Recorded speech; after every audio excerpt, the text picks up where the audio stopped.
Bismillahirrahmanirrahim. Assalamualaikum warahmatullahi wabarakatuh. Alhamdulillah.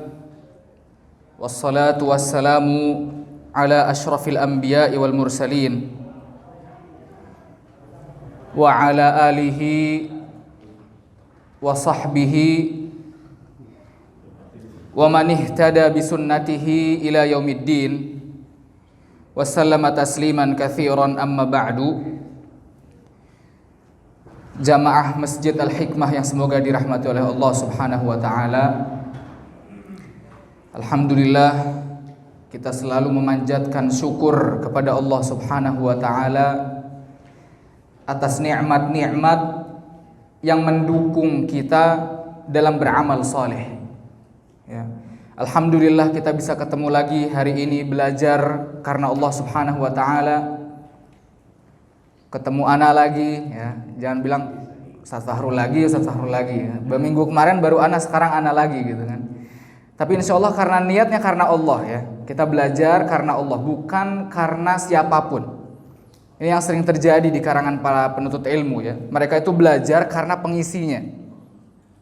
Dan ini berefek atas ilmu yang dia pelajari, dan efeknya fatal jemaah. Di antara efeknya biasanya ilmunya itu kerasanya pas lagi kajian doang. Setelah kajian keluar dari masjid hilang, itu iman takwa yang lagi dia di majelis itu hilang begitu saja.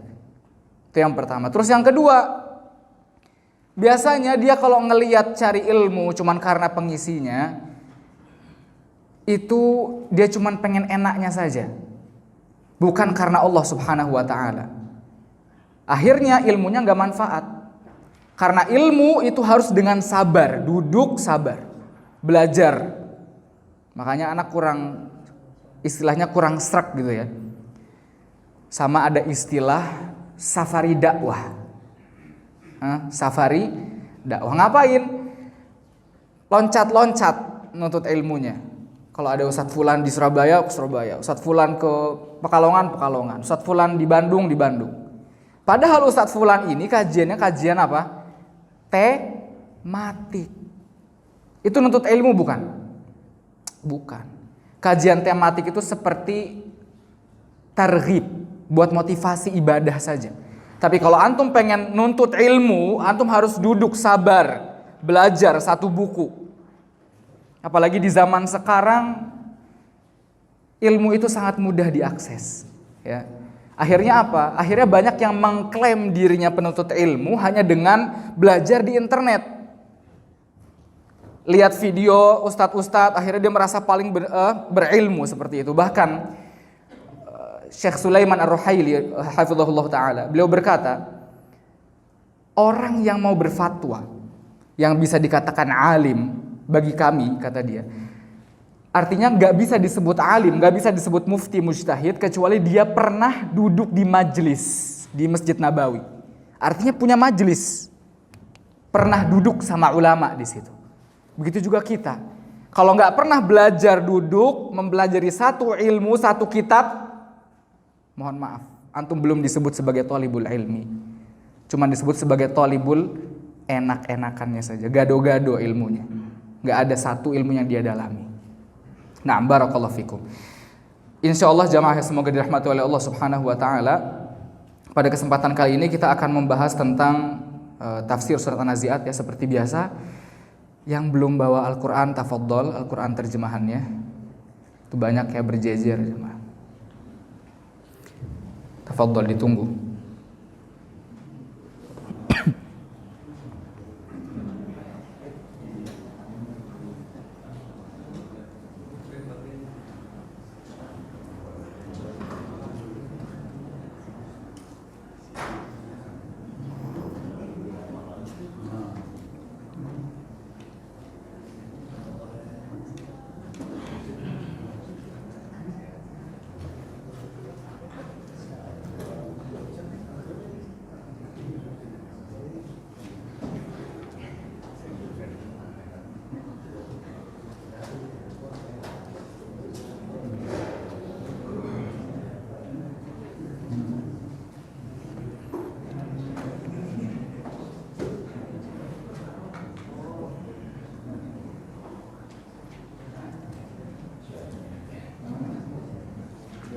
Sudah ya, silakan dibuka surat An-Nazi'at.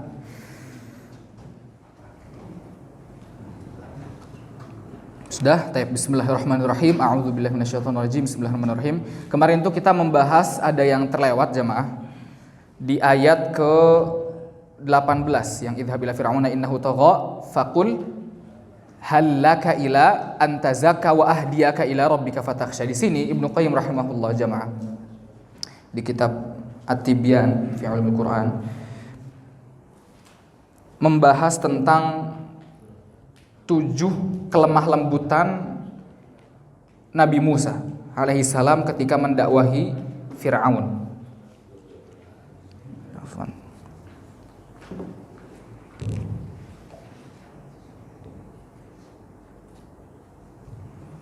Ada 7 cara, di sini bisa disebut sebagai fikih nasihat ya, bagaimana kita menasihati orang lain. Ada caranya, ada 7. Yang pertama, ayat yang ini ya, yang 18 dan 19. Faqul hal laka ila an tazakka wa ahdiyaka ila rabbika fatakhsha. Yang pertama, Nabi Musa di sini alaihi salatu wassalam tidak memerintah Fir'aun, bukan perintah.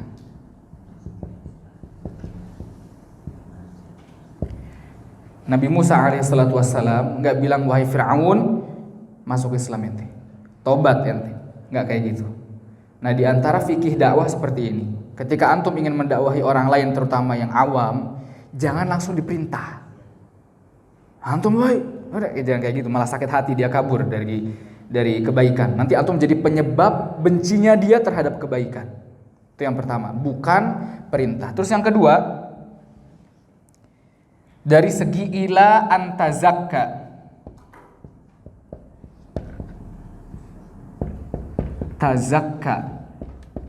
Tazakka ini jemaah artinya menyucikan diri. Menyucikan diri atau disebut sebagai ya keberkahan, punya keberkahan yang banyak.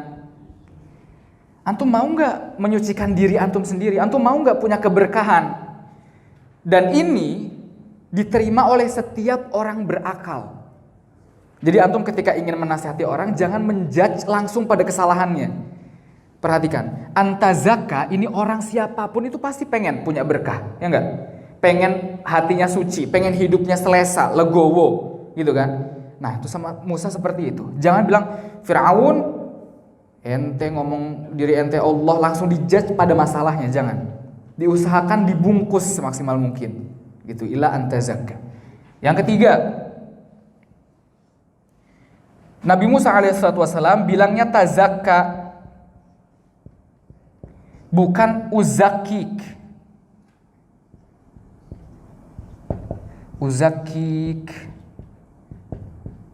Tazakka artinya engkau menyucikan dirimu sendiri, belajar sendiri, bukan biar saya sucikan antum, tazkiyatun nufus sama saya, bukan kayak gitu.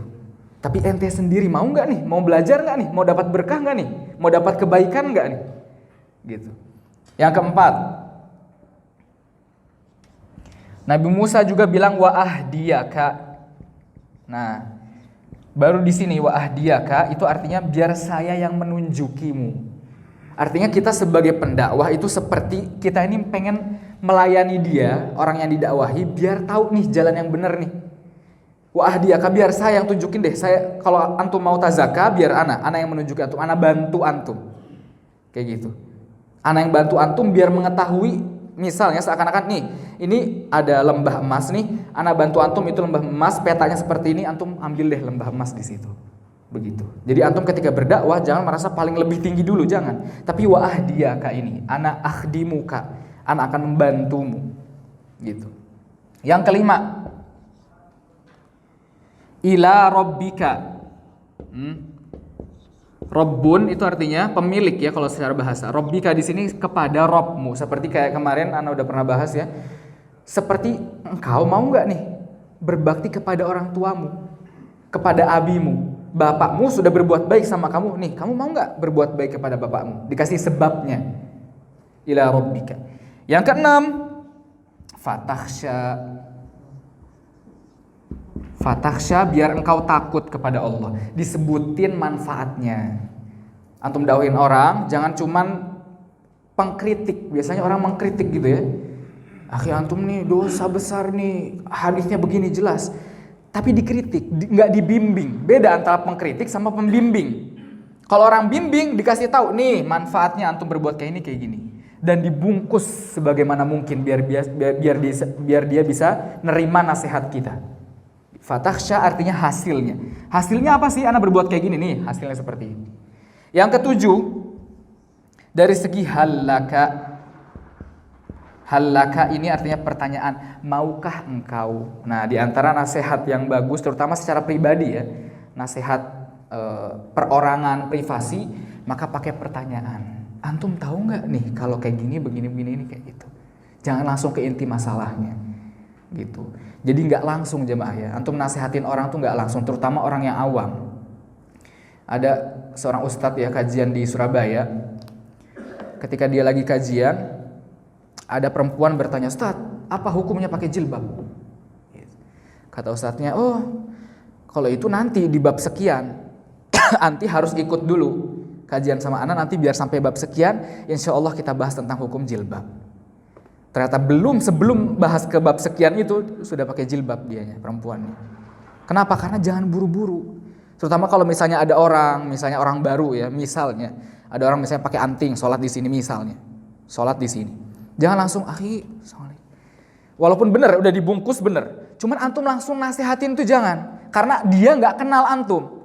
Takutnya, ini gimana sih anak sholat di masjid kayak gini, kayak dimasukin pemikiran. Nah kayak gitu. Mikirnya kayak gitu nanti, suudzon. Karena dia nggak kenal sama kita. Firaun sama Musa udah kenal belum sebelumnya? Udah kenal lama. Firaun sama Musa dari kecil. Musa dibina sama Firaun. Udah kenal lama. Jadi gitu, bangun dulu kepercayaannya dulu, jangan langsung. Walaupun itu kemungkaran yang besar di hadapan kita. Kalau kita mau nasihatin orang, selama itu orang yang nggak tahu ya, awam, maka kita harus pakai langkah-langkah dibungkus mungkin, seapik mungkin. Biar dia bisa menerima nasihat kita. Ini diantara fikih dakwah jemaah ya. Terus juga harus dijaga privasinya. Ya antum jangan sampai dakwah antum tuh gara-gara murni, kan tujuan dakwah, tujuan nasihat itu kan maslahat, ya. Pengen orang ini jadi baik. Itu tujuannya itu. Apapun yang menghalangi tujuan itu, maka jangan dilakukan. Contoh, misalnya ada orang yang menyebarkan contohnya hoax misalnya di grup. Seperti kemarin kata Ustadz Gasim hafizahullah ya, beramal di online dan non online kita sama sekarang di dunia ini. Ada dua amalan yang harus kita perhatikan. Nasihatin orang di dunia online jangan di depan grup. Dia nggak tahu itu hoax misalnya. Walaupun dia nyebarin sesuatu yang dhaif apa misalnya, kita japri, akhi ini ternyata hoax. Antum tolong tarik pesannya terus kirim ke grup bahwa ini hoax. Biar dia sendiri yang ngomong misalnya kayak gitu. Karena takutnya sakit hati. Ana pernah seperti itu. Ada orang langsung ngejudge di grup ya. Ana nasihatin orangnya, antum jangan kayak gitu ngejudge. Takutnya dia malah sakit hati dan kabur dari kebaikan. Terus kata dianya, oh gitu ya. Jadi yang nasehatin yang salah. Orang yang dinasihatin bukan kayak gitu. Kan kita ngelihat keadaan dulu. Kita kan tujuannya maslahat. Antum kalau nasihatin kayak gitu tujuannya nggak tercapai ya bukan nasihat namanya. Gitu. Jadi harus diperhatikan jamaah ya. Barakallahu fikum. Kita langsung ke ayat yang lanjutan terakhir kemarin ya. Kemarin itu kita sampai, sekarang kita bahasnya ayat yang ke-27. Yang antum asyaddu khalqan. Bisa dilihat semuanya ya. Ana langsung baca aja. Allah Subhanahu wa taala berfirman, ini tentang penciptaan alam semesta. Antum dilihat tulisan terjemahannya ya. Ayat ke-27 Allah Subhanahu wa taala berfirman, a antum asyaddu khalqan amis sama'u banaha. Apakah kamu lebih sulit penciptaannya atau langit? Allah telah membinanya, maksudnya telah membangunnya. Mana yang lebih susah jemaah? Antum, diri antum manusia atau langit yang lebih susah penciptaannya? Langit itu jemaah, perhatikan. Yang kita lihat ini belum langit pertama. Langit pertama itu ujung langit pertama belum ada manusia yang sampai ke situ. Langit pertama lebih besar langit kedua daripada langit pertama. Terus langit ketiga lebih besar dari kedua dan pertama sampai langit ketujuh. Yang lebih besar dari langit ketujuh apa jemaah? sebelum arsy. Kursi. Wasi'a kursiyyuhus samawati wal ard. Kursinya Allah lebih luas daripada as-samawat, langit dan bumi. Baru setelah kursi adalah makhluk Allah yang paling besar, yaitu arsy-Nya Allah Subhanahu wa taala. Jadi yang paling susah adalah langit. Langit berlapis-lapis, bumi juga berlapis-lapis ke bawah. Manusia yang kecil kayak gini dibandingin sama langit, berdiri tanpa tiang. Langit sebesar itu, antum belum ngelihat langit atas-atas, belum yang antum lihat, baru ini aja udah gede banget kan. Wah, udah segala macam ada di langit nih. Pesawat, ribuan pesawat muat di langit. Makanya Allah Subhanahu wa taala membandingkan ini biar orang-orang kafir tuh tahu, orang musyrikin tahu mana yang lebih ribet coba penciptaannya menurut antum. Karena ini namanya apa coba? Kita lanjutin dulu lah ayatnya, kita lanjutin dulu. Rafa'a samkaha fasawwaha. Artinya dia meninggikan bangunannya lalu menyempurnakannya. Bangunan langit maksudnya. Lanjut, wa aghtasha lailaha wa akhraja duhaha. Dan dia menjadikan malamnya gelap gulita dan menjadikan siangnya terang benderang. Jadi disebutin ayat-ayat Allah yang kauniyah. Apa itu kauniyah nanti kita tulis insyaallah. Jadi subhanallahnya gini, kan orang-orang musyrik kan kemarin kita udah bahas nih, mereka punya tauhid apa? Tauhid rububiyah. Mereka tahu Allah nyiptain tuh tahu. Tapi mereka ingkar sama hari akhirat, hari kebangkitan. Ini yang jadi masalah. Makanya nih, kalian lihat nih ya, langit sama diri kalian mana yang lebih susah? Oh, langit nih saking gedenya. Ya khair. Sekarang apakah mustahil kalau Allah Subhanahu wa taala sudah mematikan kalian, kalian sudah menjadi tulang belulang, lalu disatukan lagi, wujudnya dijadikan wujud seperti semula lagi? Susah enggak bagi Allah? Ya enggak. Wong Allah nyiptain langit segede gitu aja, subhanallah. Ini langit apa? Wa aghtasha lailaha wa akhraja duhaha. Malam jadi gelap, siang jadi terang benderang. Itu gimana ceritanya? Kok bisa? Plus siang malam dalam waktu-waktu negara-negara berbeda. Dan waktunya juga beda. Ada yang siangnya panjang, ada yang malamnya panjang, ada yang siang semua. Kemarin udah pernah Anda bahas. Ada yang malam semua. Subhanallah, mereka tahu itu. Ini ada dua ayat ya. Ayat itu artinya apa kalau di dalam bahasa Indonesia? Ayat apa? Tanda. Ayat itu artinya tanda. Ada dua tanda untuk mengetahui bahwa Allah itu ada.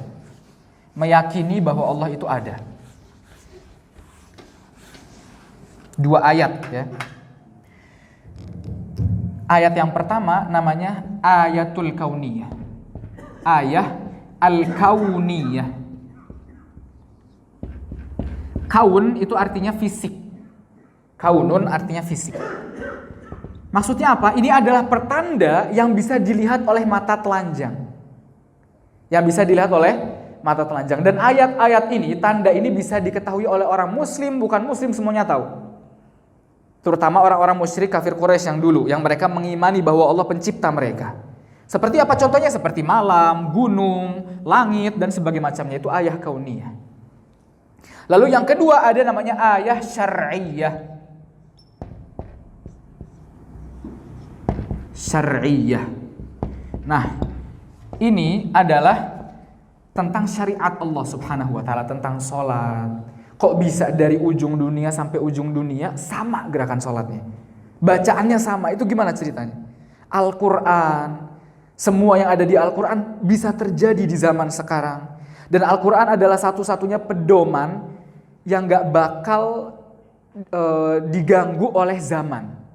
Buku Al-Quran dari dulu sampai sekarang masih bisa jadikan rujukan, subhanallah. Dan masih banyak lagi mukjizat-mukjizat Al-Quran. Ini ayat syar'iyah, dari ilmu syar'i, dari syariat-syariat Allah. Nah, sama Allah Subhanahu wa taala digiring orang-orang musyrik nih, ayah kauniyah. Allah Subhanahu wa taala ente ngakuin bahwa Allah menciptakan itu semuanya. Ente ngakuin bahwa Allah Subhanahu wa taala yang memberi rizki dan sebagainya macamnya. Digiring kepada ayat syar'iyah tentang hari akhirat.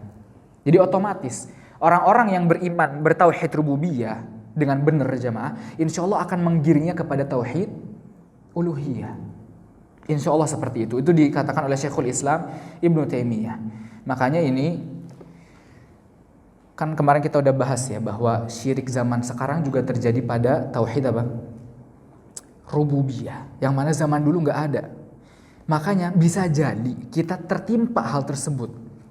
Makanya Allah Subhanahu wa taala di ayat-ayat Al-Qur'an itu sering menunjukkan ayat-ayat kauniyah biar kita mentadaburi ayat kauniyah. Makanya sunnah antum mentadaburi ayat-ayat Allah yang kauniyah, yang nampak. Antum bisa jalan-jalan, ngelihat ke gunung. Ini gunung katanya dari kerikil-kerikil kecil, subhanallah. Ana sering jamaah, ini bukan bagaimana-gimana nih ya. Ana tuh senang sama motoin langit sore. Bukan anak senja ya, bukan. Tapi Ana sering motoin langit sore karena subhanallah. Ana punya filenya khusus buat langit-langit. Ana dari dulu, dari Ana kuliah ya di Jember. Biasanya kalau daerah panas itu langitnya bermotifnya masya Allah. Kalau di sini kan mendung terus ya jemaah ya. Tapi kalau di daerah panas itu subhanallah. Setiap Ana foto langitnya warnanya beda-beda sampai sekarang. Warnanya beda-beda. Pernah Ana foto langit pink merah muda full. Ini gimana ceritanya? Padahal langit itu awan itu kan partikel air yang nempel di atmosfer. Gimana? udah anti fisika duluan antum ya. Jadi nempel di atmosfer dan tergantung tingginya itu juga awannya beda-beda. Kalau di atmosfernya lebih atasan itu awannya beda bentuknya, beda jenisnya dan sebagainya macamnya. Tapi kok bisa warnanya beda-beda, subhanallah. Antum melihat kayak gitu, itu bisa jadi menambah keimanan antum. Bunga, semut, apa aja antum bisa ngelihat dengan ayah kauniyah seperti itu. Tapi kita lanjut. Wal arda ba'da dzalika dahaha, dan bumi sesudah itu dihamparkannya. Untuk apa dihamparkannya? Ayat selanjutnya. Akhraja minha ma'aha wa mar'aha. Ya, ia memancarkan darinya mata air dan menumbuhkan tumbuhan-tumbuhannya. Ma'un itu mata air, mar'a di sini artinya tumbuhan-tumbuhan. Allah Subhanahu wa taala telah menghamparkan bumi biar mudah untuk ditinggali. Biar mudah ditinggalin. Antum alhamdulillah kan bisa buat rumah. Coba bayangin kalau bumi bentuknya lancip-lancip. Mana itu? Makanya Allah Subhanahu wa taala telah memudahkan itu semua. Wal jibala arsaha, dan gunung-gunung dipancangkannya dengan teguh. Mata'al lakum wa li an'amikum, semua itu untuk kesenanganmu dan untuk binatang-binatang ternakmu. Ini namanya ayah kauniyah, yaitu ayat-ayat Allah, pertanda-pertanda Allah yang bisa dilihat oleh mata telanjang. Antum coba sekali, ya antum pergi kemana gitu ya, dan itu sunnah jemaah. Famshu fi manakibiha wa kulu mir rizki. Jalanlah antum di punggung-punggung bumi itu, biar antum bisa ngelihat keindahan bumi. Karena kebanyakan para ilmuwan yang memasukkan mereka kepada agama Islam tuh gara-gara ayat kauniyah. Ini kok bisa begini, kenapa? Kenapa kok bisa kayak gini? Mereka masuk Islam gara-gara ayat kauniyah. Taib.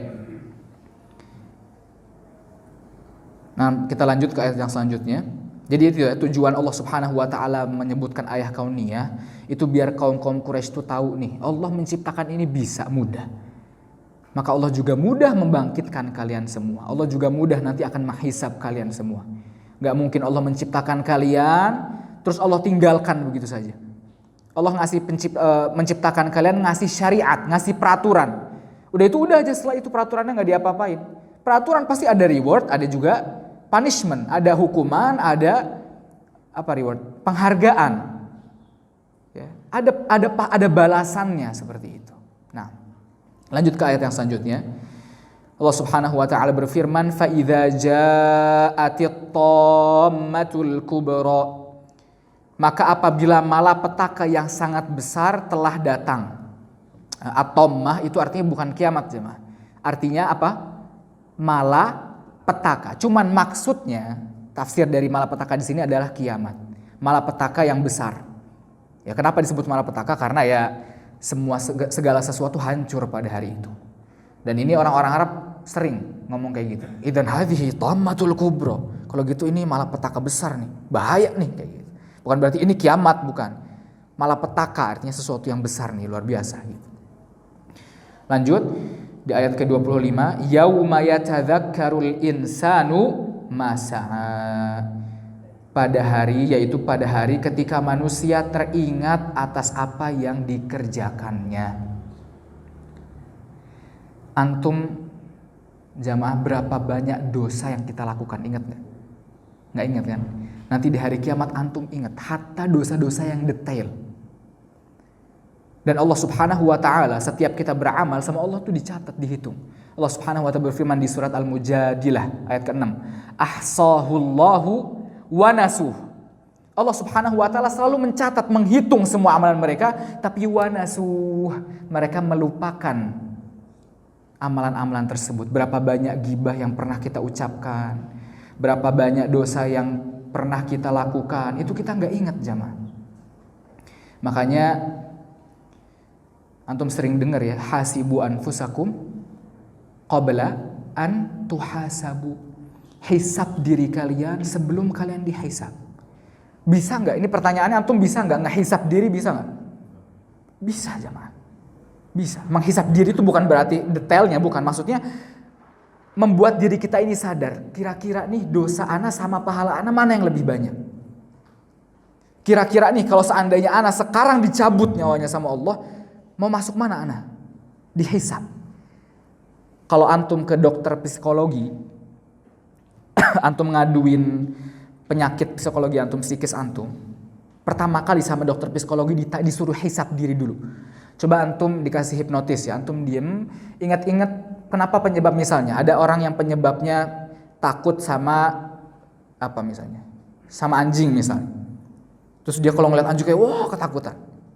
Sama dokternya coba, kenapa, penyebabnya apa bisa antum ketakutan seperti itu, sama suara yang mirip anjing ketakutan, kenapa? Disuruh mikir dia, muhasabah diri. Oh ya, dulu pas saya masih kecil, saya pernah ngelewatin mobil, ternyata di bawahnya ada anjingnya, digigit kaki saya. Muhasabah diri, bisa. Antum juga bisa muhasabah diri. Dosa ana nih sekarang banyak. Di antara dosa yang ana lakuin adalah ABC. Dan itu dosa yang susah ana lakuin. Kenapa penyebabnya itu? Antum bisa mikir, pertama kali ana dosa itu, oh ternyata dulu ana pernah meremehkan dosa ini. Oh ternyata dulu ana pernah kayak gini dan kayak gitu. Itu namanya muhasabah diri. Dan itu namanya at-tafakkur. At-tafakkur jamaah, itu adalah amalan yang sering dibanggakan oleh orang-orang salaf. Para salafus salih, mereka bangga dengan at-tafakkur. Ummu Darda pernah ditanyakan, apa sih amalan spesialnya Abu Darda? Kata beliau, inna Abu Darda kana naharuhu ajma' bitafakkur. Abu Darda kalau siang senangnya bertafakur. Tafakur itu apa? Bengong. Tapi bengongnya bukan bengong ngehayal ya. Bengongnya mikirin, ya itu tadi at-tafakur tadi, nikmat Allah. Subhanallah, coba. Kalau misalnya antum ngerasa diri antum ini kayak serba salah, kehidupannya sempit, aduh kacau balau, hatinya sempit, nggak legowo, nggak selesa, antum duduk tafakur. Diingat-ingat, segera. Kalau antum lagi kayak gitu, dalam keadaan sempit, antum segera duduk, pikirin, kira-kira ada nggak ya nikmat yang belum ana syukuri. Antum pikirin nikmat antum, coba. Itu subhanallah, kayak ada duri yang dicabut dari dat. Oh ya alhamdulillah, ana alhamdulillah makan nggak pernah kekurangan. Bahkan perut ana maju, pipi ana gembil. Pendidikan alhamdulillah. Kurang apa lagi ya? Baju alhamdulillah. Apa yang kurang? Antum coba pikirin apa yang kurang. Antum ngerasa kurang gara-gara ngelihat diri orang lain.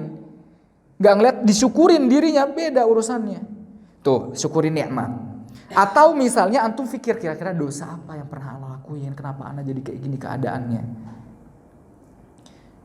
Kata Sulaiman Ad-Darani, seorang ulama salaf, beliau berkata, man saffa suffiya lahu wa man kaddara kuddira alaih. Barang siapa yang berbuat baik, yang keadaannya dia jadikan jernih, penuh ketaatan, maka bakal balik kepada dirinya. Dirinya juga bakalan jernih. Dan sebaliknya, kalau dia beramal buruk, menghancurkan ketaatannya, balik ke dia juga seperti itu. Makanya penuh dengan tafakur, difikir coba, subhanallah, luar biasa. Luar biasa. Tafakur itu amalan yang sangat luar biasa. Bahkan Syekh Sulaiman Ruhaili hafizahullah yang masih ada nih, ulama Madinah, beliau berkata, anak terkadang menemukan metode suatu buku, menemukan metode apa ilmu yang ana mau curahkan di buku ana dari tafakur, dari bengong. Ana mikir. Dan itu subhanallah, materi bengong itu jamaah gak bakal habis. Karena antum setiap hari ngelihat keadaan-keadaan. Oh ya, ana kemarin ngelihat keadaan kayak gini, subhanallah, alhamdulillah ya. Ana tuh kayak gini, dibandingin sama diri antum gak bakal habis materinya. Yauma yatadzakkarul insanu ma sa'ad. Antum bakal ingat semuanya. Semua yang antum pernah lakuin. Makanya Rasulullah SAW pernah bersabda dalam hadis yang sahih, iyyakum wa muhaqqaratidz dzunub. Hati-hati kalian sama dosa-dosa yang diremehkan. Ana pengen tanya sama antumnya. Dosa-dosa yang diremehkan itu apa sih kira-kira menurut antum ya? Dan kita tahu itu, dosanya bukan diremehkan maksudnya kita lakuin itu cuman tanpa ada rasa takut sama sekali. Saking biasanya apa kira-kira? Dosa-dosa yang diremehkan, muhaqqaratidz dzunub. Muhaqqaratidz dzunub. Muhaqqaratidz dzunub. Dosa-dosa yang diremehkan. Iyyakum muhaqqaratidz dzunub. Hati-hati kalian sama dosa-dosa yang antum anggap sepele. Kenapa? Fa innahunna yajtami'na fi rajulin. Dosa-dosa yang sepele itu berkumpul di diri seseorang hatta yuhliknahu, sampai membinasakannya. Makanya kan kemarin kita bahas syirik yang kecil wasilah kepada yang besar. Kita harus hati-hati dulu kepada syirik yang kecil. Begitu juga ini. Bisa jadi dosa-dosa yang besar itu dari sini awal mulanya, dari muhaqqaratidz dzunub. Apa contohnya jamaah? Ghibah. Subhanallah. Apalagi? Ya masalah lisan lah ya, laknat, misalnya melaknat orang. Apalagi? Dosa-dosa yang diremehkan. Dusta. Apalagi? Pandangan mata. Nah, terus juga ada dosa hati. Dosa hati ini banyak sekali yang ngeremehin jemaah. Apalagi? Ya ada masih banyak lagi ya, banyak. Antum saking seringnya berbuat dosa sampai mikir apa ya dosa yang kita remehkan. Subhanallah. Kita tuh heran sama diri kita sendiri. Udah tahu itu dosa, udah tahu itu ada hukumannya, udah tahu itu Allah benci, tapi masih aja kita lakuin. Makanya jamaah jangan bosan-bosan bertaubat sama Allah ya. Jangan bosan-bosan bertaubat. Kalau antum sudah berbuat dosa terus nggak ngaku, muskilah. Itu yang pertama ya, diantaranya ghibah. Itu ada hadis yang kemarin udah pernah disampaikan masalah ghibah. Antum bisa merojaah lagi tuh ya di file di YouTube. Ada masalah tentang adab kubur. Ghibah dan namimah itu 2/3-nya adab kubur. Sedangkan kita bisa sesepele itu ngegibahin orang. Sampai sekarang kita nggak berhati-hati dalam menyebut nama orang, nggak berhati-hati dalam mencoreng nama baik orang lain. Ya. Rasulullah SAW bersabda, ana ngelihat pas waktu malam Isra dinaikkan ke langit ketujuh bersama Jibril dituntun. Ana ngelihat ada orang-orang yang yakhmishuna wujuhahum wa sudurahum walahum alfarun min nuhas. Orang-orang yang kukunya panjang dari tembaga. Mereka cakar-cakar muka mereka dan dada mereka. Rasulullah SAW bertanya kepada Jibril, apa ini? Mahadai Jibril. Kata Jibril alaihissalam, ini adalah orang-orang yang yakuluna luhuman nas, yang mereka demennya makanin daging manusia. Wa yaqa'una fi a'radihim, dan mereka selalu mencoreng nama baik mereka. Apa itu ghibah? Menyebut saudara kita sedangkan saudara kita tidak senang. Dzikruka akhaka bima yakrah, dia enggak senang. Itu yang pertama ghibah. Terus yang kedua, masalah melaknat. Ini sering ya, laknat ya ente. Nauzubillah min dzalik. Laknat itu artinya dijauhkan dari rahmat Allah. Dalam suatu hadis Rasulullah SAW bersabda, innal la'anin la yakununa syufa'a yaumal qiyamah wala syuhada. Orang-orang yang suka melaknat tuh gak bisa jadi pemberi syafaat dan gak bisa jadi orang-orang yang syahid. Padahal itu sepele gitu ya. Terus diantaranya juga seperti dusta ya, dosa-dosa lisan lah ya. Dosa-dosa lisan. Seperti contohnya ada juga menyepelekan masalah syariat yang keenam nih. Ini sering terjadi zaman sekarang, jadi lawakan-lawakan. Ya, sepelekan masalah syariat. Masalah syariat contohnya mengucapkan Merry Christmas. Udah lewat. Atau nanti tahun baru jamaah. Itu kayak disepelekan. Ya, udah enggak apa-apa. Ana tadi baca Twitter ya. Seorang berkata gini. Mereka Ana lupa aja.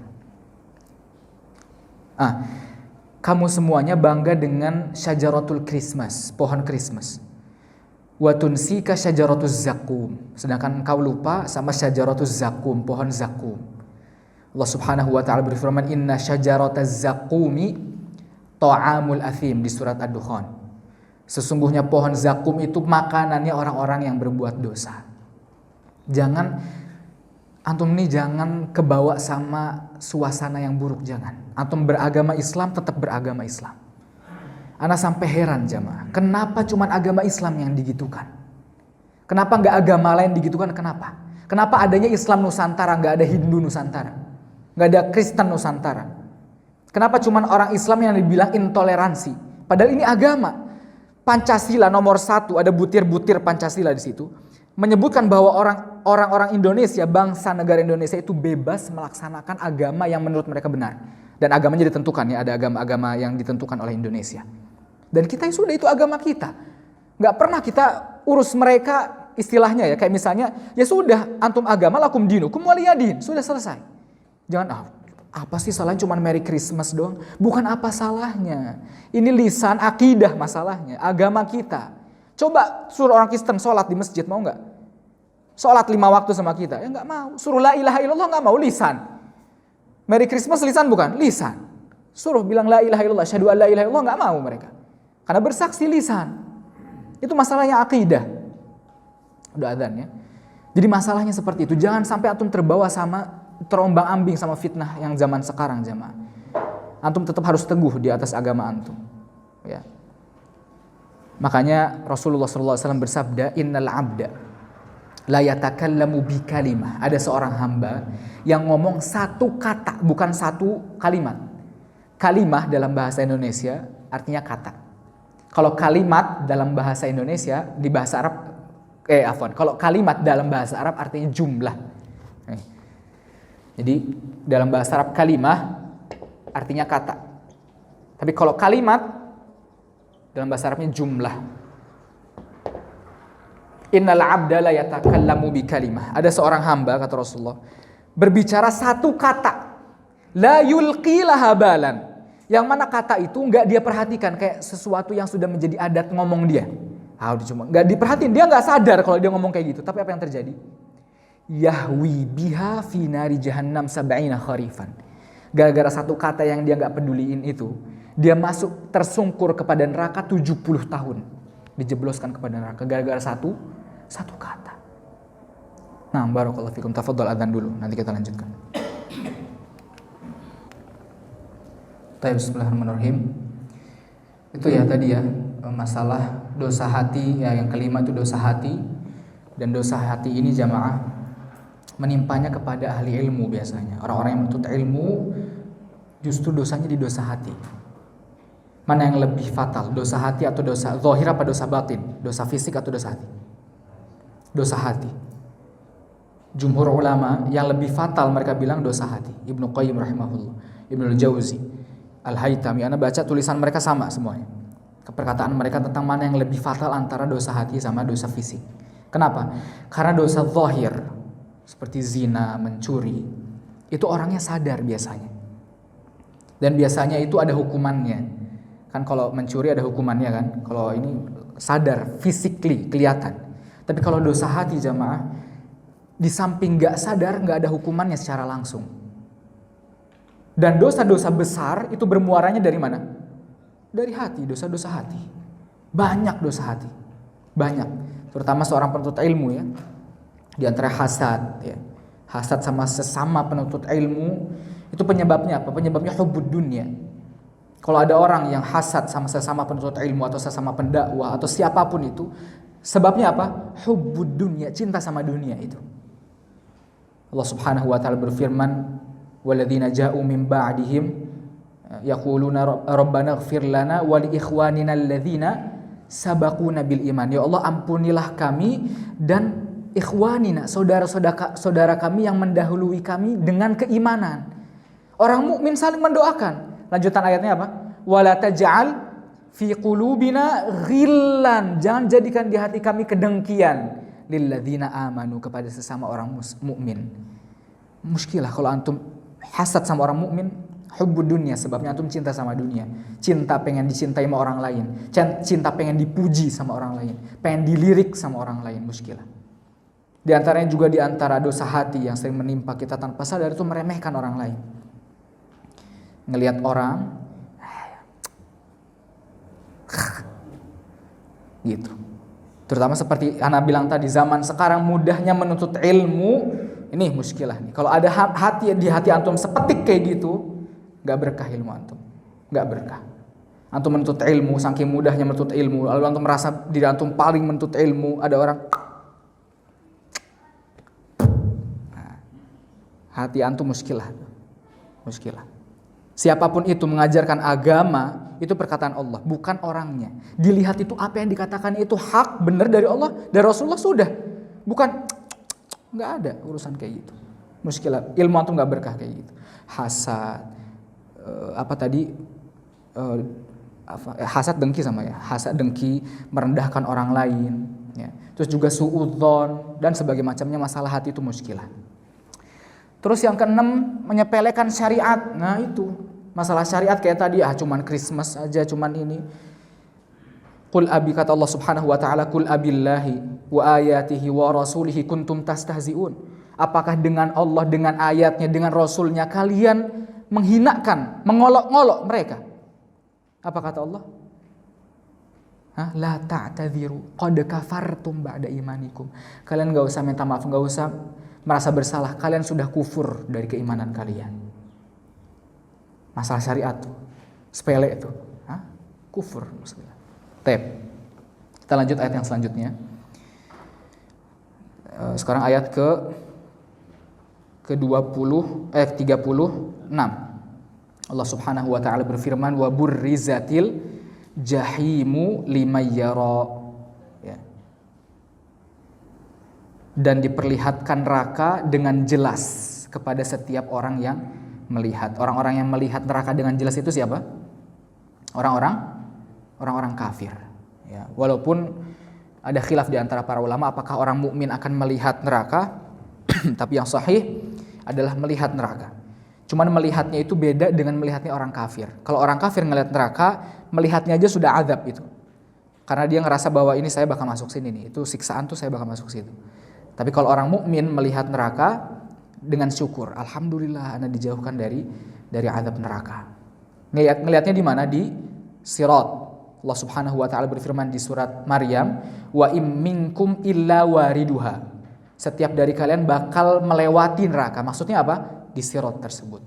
Ya. Dan ini wa burrizatil jahimu liman yara. Al-jahim adalah neraka yang menyala-nyala apinya. Rasulullah SAW bersabda, saking luasnya neraka, jemaah. Yu'ta bi jahannam yauma idzin. Nanti di hari kiamat jahannam didatangkan. Lalu di neraka jahannam itu punya sab'una alfa zimamin, punya 70.000 tali kekang. Apa tali kekang itu? Antum tahu tali kekang yang kayak misalnya hewan peliharaan tuh ya, ada tali terus ada di ini biar dipegang sama yang miara. Itu tali kekang tuh kayak gitu. Dipegang.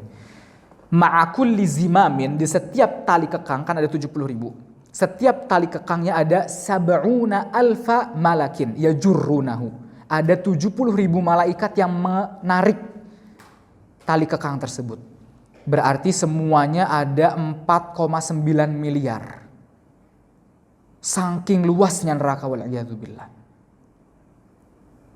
Allah Subhanahu wa taala berfirman mensifatkan neraka, halim talati wa taqulu hal mim mazid. Kata neraka, ada tambahan enggak sini?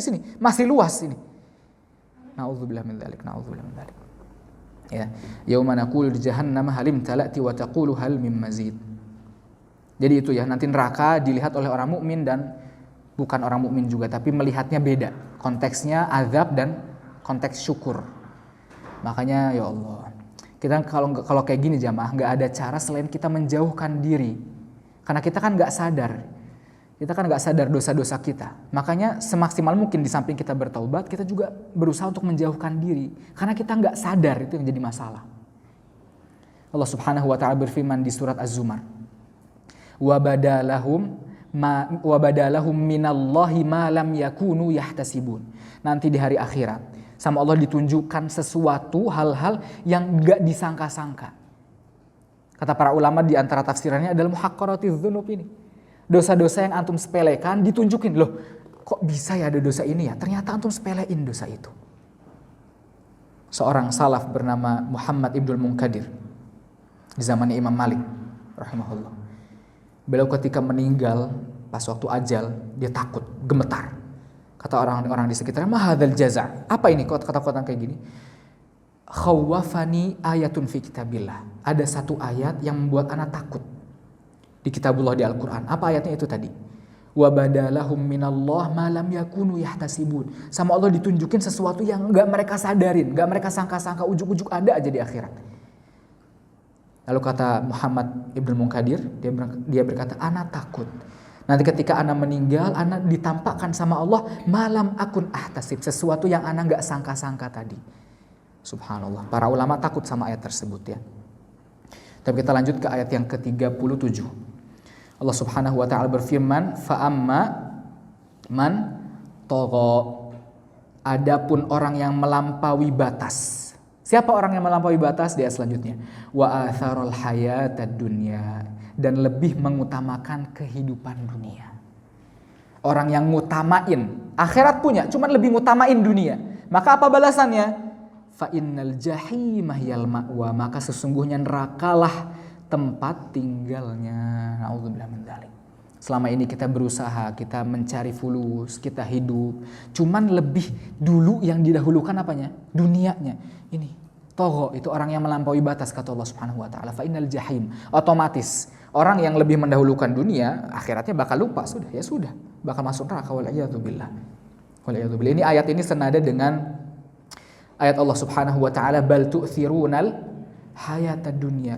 Ini seperti heran, ungkapan heran. Kok bisa kalian lebih mendahulukan kehidupan dunia? Wal akhiratu khairun wa abqa. Padahal akhirat lebih baik dan lebih kekal. Ana tanya, misalnya antum, mana yang antum pilih? Tinggal di istana 1 hari, atau tinggal di rumah yang sederhana tapi cukup bisa buat hidup di situ 3 tahun? Mana yang lebih antum pilih? 1 hari di istana atau 3 tahun di rumah yang sederhana? Yang satu apa yang kedua? Yang kedua. Sekarang kita kasih permisalan lain. Lebih milih mana antum tinggal di istana 3 tahun atau di rumah yang sederhana 3 tahun?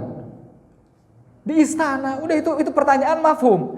Orang berakal mafhum. Sama kayak ini, batu thirunal hayata dunya wal akhiratu khairu wa abqa.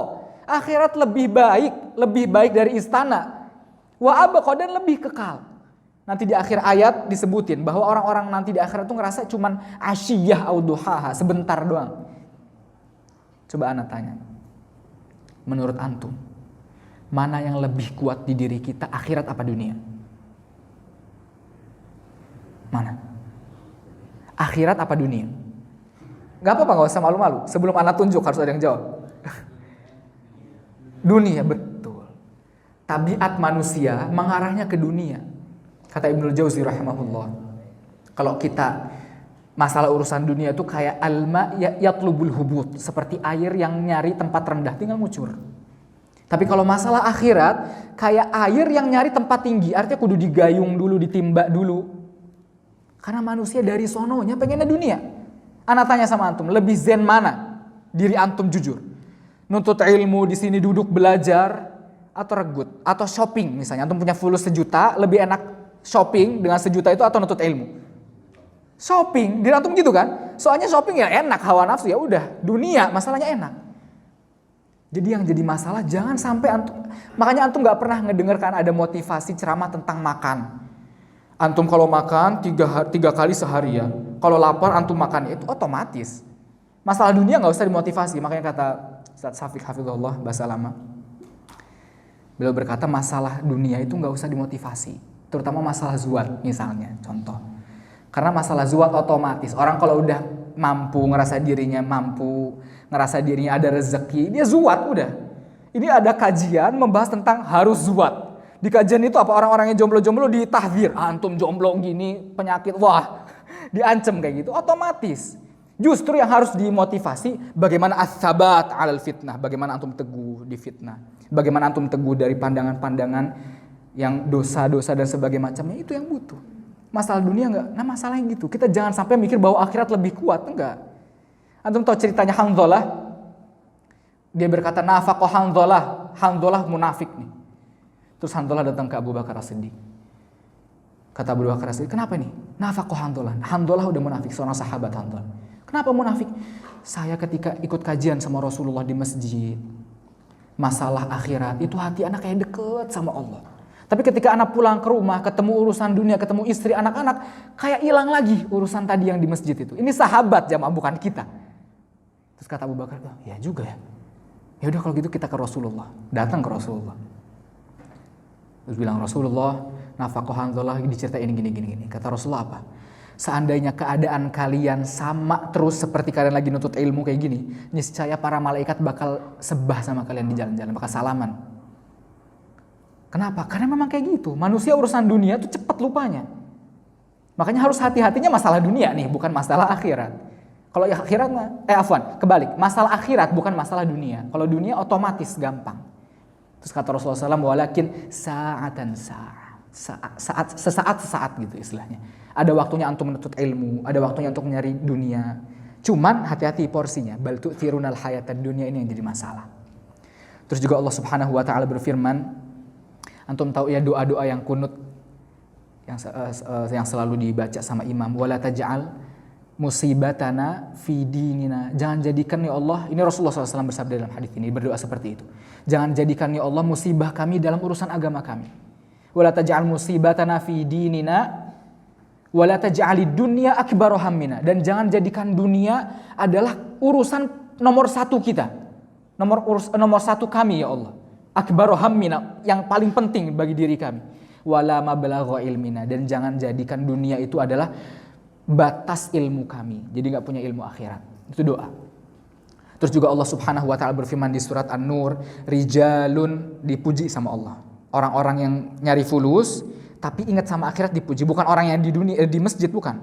Yang nyari fulus sama Allah Subhanahu wa taala dipuji, rijalun la tulhihim tijaratun wala bai'un an dzikrillah.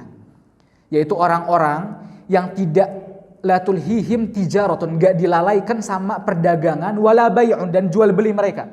Dari apa? An dzikrillah, dari berzikir. Wa iqamis shalah wa ita'iz zakah, dan dari menunaikan salat dan menunaikan zakat. Ya khafuna yauman, karena mereka takut, tataqallabu fihil qulubu wal absar, takut sama hari kiamat. Jadi muskilahnya gitu. Kita kalau masalah urusan dunia, justru ketika antum berbisnis, lagi dagang, lagi nyari fulus, justru antum yang lebih harus berzikir sama Allah. Mana ayatnya di surat Al-Jumu'ah? Allah Subhanahu wa taala berfirman, fa idza qudiyatis salatu fantashiru fil ard. Kalau sudah selesai sholat Jumat, antum bebas nyari fulus, fantashiru fil ard, bebas di muka bumi ini. Wabtaghu min fadlillah, cari dari keutamaan Allah, dari fulus maksudnya. Tapi apa selanjutnya? Wabtaghu min fadlillah wadhkurullaha katsira. Disuruh zikir, banyak zikirnya. Katsir artinya apa? Banyak. Wadhkurullaha katsiran la'allakum tuflihun, agar kalian menjadi orang-orang yang beruntung. Karena kalau masalah dunia tadi, urusannya lemah hati kita. Dunia sama akhirat, dunia paling kuat di diri kita. Makanya kalau masalah akhirat kudu dipaksa. Jangan maunya aja, lagi mood deh, lagi iman anak kan naik turun ya. Kalau lagi naik aja enggak, paksain kalau masalah akhirat. Kalau nunggu imannya naik, ya mati duluan nanti. Karena justru iman kita naik gara-gara taat, melakukan ketaatan. Kudu dipaksa melakukan ketaatan itu. Baik. Lanjut ke ayat yang selanjutnya. Di ayat yang ke-40, Allah Subhanahu wa taala berfirman, wa amma man khafa maqama rabbih wa nahan nafsa 'anil hawa. Nah ini nahan nafsa ya. Dan adapun orang-orang yang takut kepada kebesaran Tuhannya dan menahan diri. Nah, diri itu kudu ditahan. Seperti tadi, seperti air ke tempat tinggi, digayung, ditimba, capek. Wa nahan nafsa 'anil hawa, menahan diri dari hawa nafsunya, maka sesungguhnya fa innal jannata hiyal ma'wa, surgalah tempat tinggalnya. Nah, lanjut. Ini wa amma man khafa. Khafa ini al-khauf jamaah. Ini adalah buah dari ilmu. Takut adalah buah dari ilmu. Nah, lawan kata dari takut adalah penyakit hati tadi. Semakin orang kayak tadi hasad, semakin dirinya merasa tinggi, itu takutnya sama Allah hilang. Makanya hati-hati dari mentransfer ilmu, mentransfer nasihat, afwan. Orang yang takut sama Allah, kalau dinasehatin, dikasih ayat, itu serasa ayat itu tuh nyindir dirinya, bukan ditransfer. Ini ada orang kanan kirinya, akhi antum gak boleh gibah. Senyum, ditepok paha temannya. Gibah tuh. Akhi antum gak, penceramahnya bilang gak boleh berbohong. Pok. Antum gak boleh bakhil. Ditransfer, bukan ke dirinya sendiri. Itu bisa jadi ciri-ciri munafik jamaah. Nah, ciri-ciri kemunafikan dinasehatin malah ditransfer ke orang lain. Gak ada takutnya sama Allah. Al-khauf, takut. Umar bin Abdul Aziz rahimahullah pernah bilang ke seorang di zamannya juga, berkata, yang bernama Salim Abu Nudri.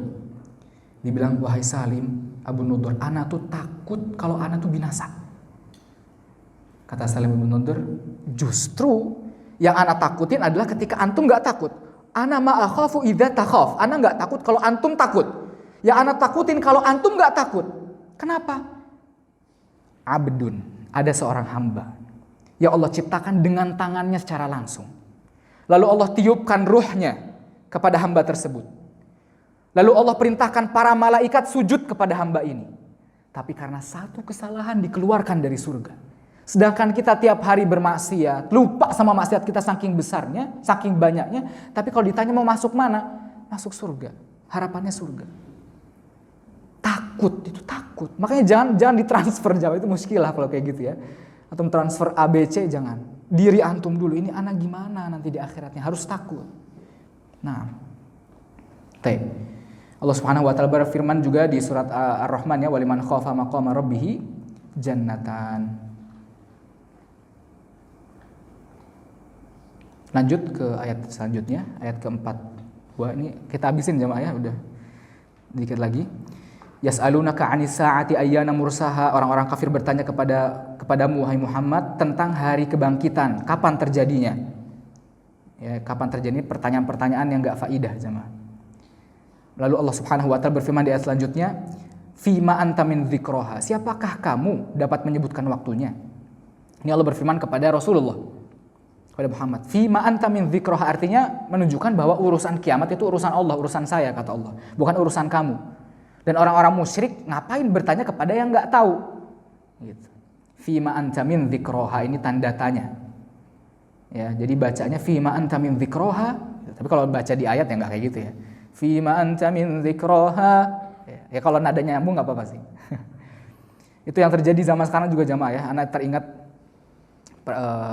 masalah tadi yang teman anak nasehatin tadi. Itu bagaimana kita bermuamalah di online. Jadi kita itu kalau lagi baca pesan jamaah, biasanya konteksnya itu tergantung mood kita. Kalau kita lagi ngambek, akhi gimana kabarnya? Akhi gimana kabarnya? Jadi kayak tanda seru gitu. Antum gak boleh kayak gitu, antum gak boleh kayak gitu. Niatnya kayak gitu. Cuman antum gak boleh kayak gitu. Wah ini penghinaan nih, wah kayak gitu. Itu yang terjadi zaman sekarang. Makanya harus pakai selesa hatinya. Bagaimana mungkin kita nyatet di pesan itu biar orang ini terima sama pesan itu. Gitu. Lanjut, ila rabbika muntahaha, kepada Tuhanmu lah dikembalikan kesudahannya, artinya waktu kiamat itu ya Allah yang tahu, intinya gitu. Kita lanjut aja ya. Innama anta mundziru man yakhshaha, kamu hanyalah pemberi peringatan bagi siapa yang takut kepadanya, kepada hari akhirat. Jadi yang bisa dikasih peringatan yang takut tadi ya, seperti tadi. Al-khauf, takut sama diri sendiri, bukan ditransfer A I U B E O, tapi lihat dirinya takut.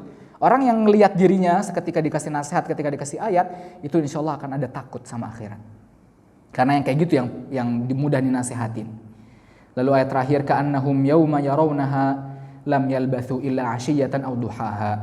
Pada hari mereka melihat hari berbangkit itu, mereka merasa seakan-akan tidak tinggal di dunia melainkan sebentar saja, seperti di waktu sore atau di waktu pagi hari. Kemarin udah pernah kita bahas masalah kehidupan kita di dunia ini ya.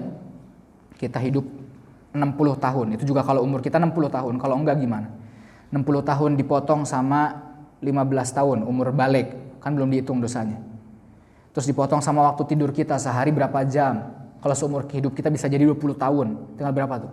Dari 60 dikurangi 20 dikurangi 15. Tinggal berapa? 25. Itu kalau umurnya 60 tahun. 25 ini bisa jadi makan, minum, main, bisa jadi 15 tahun tuh. Terus sisanya itu kalau sisanya beribadah. Ternyata sisanya juga beribadah, bukan beribadah juga. Sisanya malah malhiyat kepada hal-hal yang melalaikan kita.